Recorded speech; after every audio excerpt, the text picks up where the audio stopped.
ஒரு அழகான கதையை பார்க்கலாம். ஒரு அழகான காட்டில் ஒரு மூத்த சிங்கம் வாழ்ந்து கொண்டிருந்தது. ஒரு நாள் அந்த சிங்கம் இறந்தது. எல்லா மிருகங்களும் மிகவும் சோகமாக இருந்தன. பிறகு யார் ராஜா ஆக வேண்டும் என்று மிருகங்கள் சண்டை போட்டன. அந்த காட்டில் ஒரு புத்திசாலி நரி இருந்தது. அது ஒரு பெரிய பானையை பார்த்தது. அதில் என்ன இருக்கிறது என்று பார்க்க அது உள்ளே குதித்தது. ஐயோ, நரி முழுக்க நீளமாக மாறிவிட்டது. அது ஒரு திட்டம் போட்டது. நான் தான் ராஜா என்று நினைத்தது. மிருகங்கள் பயந்து அதையே ராஜா என்று ஏற்றுக்கொண்டன. நரி ராஜா ஆனது. எல்லாரையும் வேலை செய்ய வைத்தது.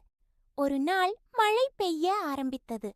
மழையில் அதன் நீல நிறம் கழுவி போய் அதன் உண்மை வெளிவந்தது. மிருகங்கள் கோபப்பட்டு நரியை துரத்தின. இந்த கதையிலிருந்து நாம் என்ன கற்றுக்கொள்கிறோம்?